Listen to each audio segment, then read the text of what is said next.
ٹھیک ہے، ابن ماجہ میں کتاب جو ہے اقامت الصلاۃ والسنہ فیہا باب تقصیر الصلاۃ فی السفر، ٹھیک ہے۔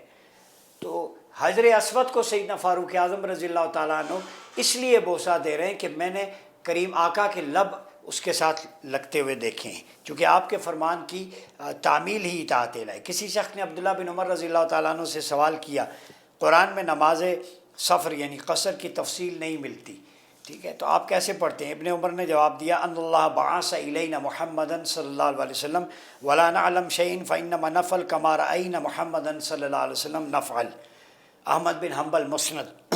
اللہ نے ہماری طرف آپ صلی اللہ علیہ وسلم کو مبعوث فرمایا، ہم کچھ نہیں جانتے تھے، ہم صرف اسی طرح کرتے جاتے جیسے رسول اکرم صلی اللہ علیہ وسلم کو کرتے دیکھتے۔ تو یہ تمام حقائق اس امر کی تصریح کرتے ہیں کہ قرآن میں جو احکام الہی ہیں، جو کتاب ہے، اس میں مجرد احکام ایبسٹریکٹ کمانڈمنٹس جو ہیں تو موجود ہیں، مگر ان احکام کی تفصیلات اور جزئیات ڈیٹیلز نہیں ہیں۔ اس پر عمل درآمد کی عملی شکلیں، پریکٹیکل ماڈلز، اہل ایمان اگر احکام الہی کی عملاً اطاعت کرنا چاہیں تو وہ سنت و سیرت مصطفیٰ صلی اللہ علیہ وسلم کے بغیر ناممکن ہے، ٹھیک ہے، اور نہ ہی دین اسلام ایک عملی دین کے طور پر ابھر سکتا ہے۔ تو ایک ایبسٹریکٹ جو ہے وہ کمانڈمنٹس اللہ کی ہیں، لیکن ان ایبسٹریکٹ کمانڈمنٹس کو پریکٹیکل ماڈل بنا کے آپ صلی اللہ علیہ وسلم نے اپنی سنت و سیرت کے ساتھ دکھایا۔ تو دین کا جو عملی طور پہ نمونہ نفاذ کے لیے ہے وہ آپ صلی اللہ علیہ وسلم کی ذات، سنت اور سیرت کے بغیر ناممکن ہے، ٹھیک ہے، اس کی عملی شکل وجود میں نہ، بلکہ بنیادی ارکان اسلام تک پر عمل ممکن نہ رہتا، ٹھیک ہے۔ اب ضروری ہے کہ قرآن کے ساتھ آپ صلی اللہ علیہ وسلم کی سیرت کی معرفت حاصل کی جائے اور اپنی تمام زندگی ان کی تعلیمات کے مطابق گزاری جائے۔ تو یہی وجہ ہے قرآن میں جہاں بھی اللہ رب العزت سے نسبت، محبت اور اطاعت استوار کرنے کی عملی صورت کا ذکر آیا، وہاں اللہ نے اپنے حبیب صلی اللہ علیہ وسلم کا بیان اکٹھا کیا ہے تاکہ معلوم ہو سکے کہ اللہ سے تعلق، نسبت و تعلق واسطہ رسالت کے بغیر ممکن ہی نہیں ہے۔ واحد ذریعہ اللہ سے تعلق کا حضور کی ذات ہے، سنت و سیرت ہے۔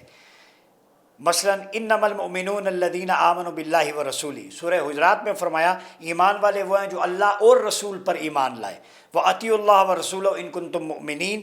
انفال میں فرمایا، النساء میں کہ سورہ النساء میں الانفال میں اللہ اور اس کے رسول کی اطاعت کرو اگر تم ایمان والے ہو۔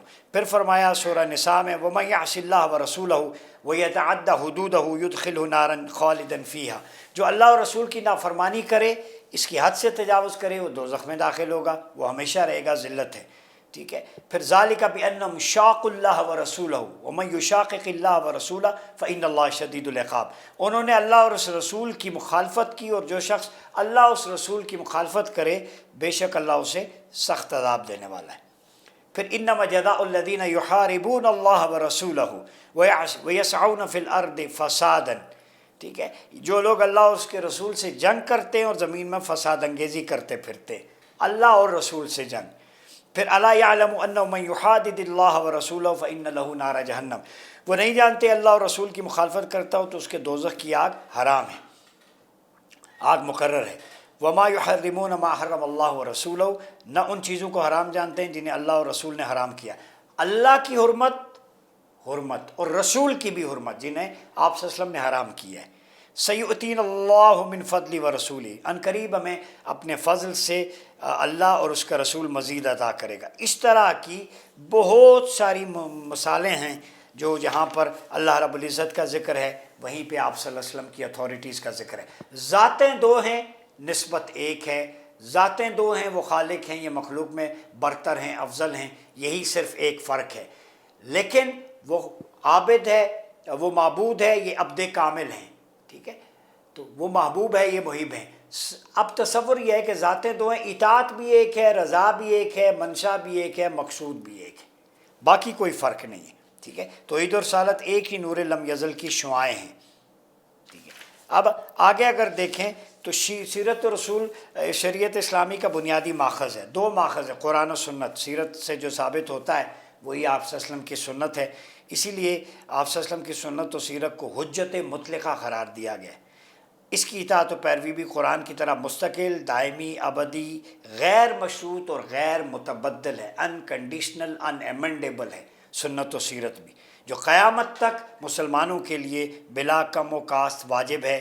پوری امت مل کر بھی آپ صلی اللہ علیہ وسلم کی سنت اور اس کے احکام کو قرآنی احکام کی طرح منسوخ، معطل یا تبدیل نہیں کر سکتی، حتیٰ کہ اس کی حجیت اور واجب الاطاعت اور قابل عمل ہونے کا مطلقاً انکار بھی کفر ہے، اور اس پر ایمان و اعتقاد رکھنے کے باوجود عملی انحراف، فسق، ظلم اور دلالت ہے۔ ٹھیک ہے، اس کے بغیر یعنی قرآن مجید پر اور اس کے احکام پر ایمان رکھنے کو کافی سمجھنا یہ منافقت ہے، اور عند اللہ یہ عقیدہ مردود ہے۔ ٹھیک ہے، جیسے فرمایا یا ایھا الذین آمنوا اطیعوا اللہ واطیعوا الرسول واولی الامر منکم فإن تنازعتم فی شیء فردوہ الی اللہ والرسول، اللہ رسول کی اطاعت کرو، صاحبان امر کی، پھر کسی مسئلہ میں اختلاف کرو تو حسمی فیصلہ اللہ اور رسول کی طرف لوٹا دو۔ تو اطیعوا اللہ کا لفظ اللہ کے بعد رسول کے لیے دوبارہ آیا ہے، وہ اطیعوا الرسول، جب اولی الامر کے لیے اس کا تکرار نہیں ہوا۔ اس کا مطلب ہے کہ اطاعت جس طرح اللہ تعالیٰ کے لیے مستقل اور مطلق ہے، اسی طرح رسول اللہ کی اطاعت مستقل اور مطلق ہے۔ اولی الامر کی مشروط ہے، رسول اللہ کی مستقل اور مطلق ہے جیسے اللہ کی اطاعت، مگر اولی الامر جو ہیں وہ عارضی اور مشروط ہیں۔ اگر اللہ اور رسول کی اطاعت کے تابع ہوں تو ان کی اطاعت واجب ہے۔ ٹھیک ہے، پھر تصور حاکمیت اور مقام رسالت کیا ہے؟ اسلام میں شارع قانون کی حیثیت سے اللہ کے حبیب صلی اللہ علیہ وسلم کو جو حاکمیت ملی ہے وہ تشریعی اختیارات بھی ہیں، تشریعی ہیں۔ وما آتاکم الرسول فخذوہ وما نہاکم عنہ فانتہوا، سورہ حشر میں فرمایا رسول جو کچھ تمہیں دے دیں عطا کریں لے لیا کرو، جس چیز سے منع کریں رک جایا کرو۔ ٹھیک ہے، فلا وربک لا یؤمنون حتی یحکموک فیما شجر بینہم، جب تک یہ لوگ مسلمان نہیں ہو سکتے وہ اپنے درمیان واقع ہونے والے اختلاف میں آپ کو حاکم نہ بننے۔ یہاں حاکمیت مصطفیٰ قائم ہے، حضور کی حاکمیت کا ذکر ہے۔ یہی وجہ ہے کہ اطاعت رسول کو اطاعت خداوندی کا درجہ حاصل ہے، اور آپ صلی اللہ علیہ وسلم کی اطاعت سے قطع نظر اطاعت خداوندی کا کوئی تصور نہیں ہے۔ جس نے آپ کا حکم مانا اس نے اللہ کا حکم مانا۔ اور پھر وما ینطق عن الہویٰ ان هو الا وحی یوحیٰ، پھر ان الذین یبایعونک انما یبایعون اللہ ید اللہ فوق ایدیہم وما رمیت اذ رمیت ولکن اللہ رمی۔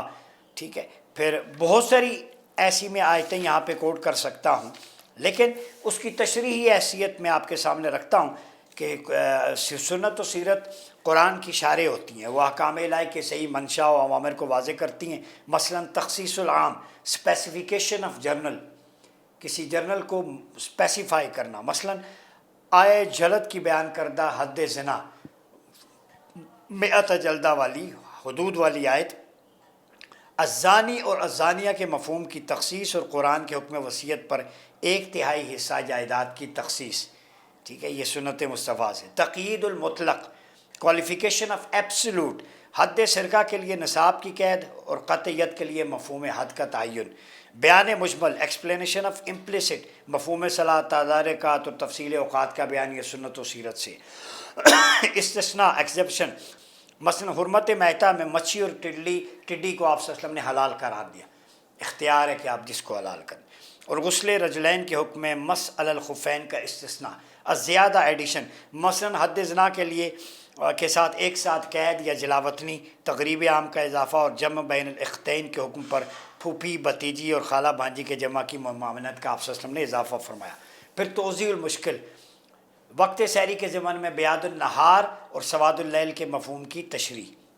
پھر تشریع امر، تشریعی جو اختیارات ہیں، لا میکنگ اتھارٹیز، ٹھیک ہے، جو قرآن میں وارد نہیں ہوئے شرعی باب، بہت سارے احکام آپ صلی اللہ علیہ وسلم نے بیان کیے، وہ قرآن وہ حجت بن گئے، وہ واجب بن گئے۔ اس سے مراد وہ شرعی احکام ہیں جن کے کرنے کا براہ راست حکم آپ نے دیا ہے، جیسے مسواک کرنا۔ پھر تشریع نئی، جن سے منع فرمایا ہے، ٹھیک ہے، براہ راست حرام، مثلا مردوں کے لیے ریشم اور سونے کے زیور وغیرہ، اس کا قرآن میں ذکر نہیں۔ تشریع جنائی، جو اصلاً قرآن میں مذکور نہ تھے، ان کی تشریح براہ راست سنت نبوی سے، مثلا شراب کی حد، حرمت شراب کا حکم قرآن میں ہے، مگر قرآن نے اس کی سزا متعین نہیں کی، سنت نبوی نے، اور 80 کوڑے ہیں۔ پھر حد رجم، شادی شدہ مرد و عورت کے لیے سزائے زنا۔ حد ارتداد، مرتد کی سزائے موت بھی سنت نبوی سے متعین ہوئی، قرآن میں نہیں ہے۔ تشریع تسبب، جو حکم کسی قانونی فعل کے سبب سے وجود میں آیا مگر اس کی تشریح بھی آپ صلی اللہ علیہ وسلم کی سنت سے، مثلا قاتل کا مقتول کی وراثت سے محروم ہونا، ٹھیک ہے۔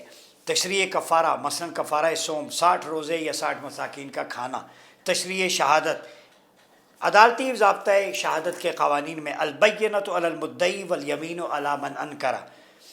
سو اسلام اور احکام شریعت کو کاملاً سمجھنے کے لیے، عمل کرنے کے لیے قرآن و سنت لازم و ملزوم، ناگزیر ہیں، ٹھیک ہے۔ ان میں سے کسی ایک کی حجیت و ضرورت شرعی کا انکار دین اسلام کو ناقابل جو ہے وہ نامکمل اور ناقابل عمل بنا دیا، ٹھیک ہے۔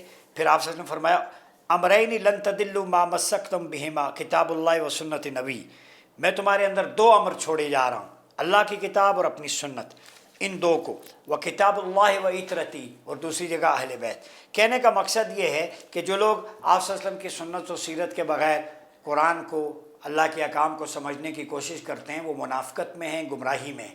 جہاں اللہ کے حبیب کی اتھارٹیز ہیں، اللہ رب العزت نے اختیار دیا ہے، بہت سارے احکام قرآن میں نہیں، آپ نے ان کو واجب، حلال یا حرام قرار دیا ہے۔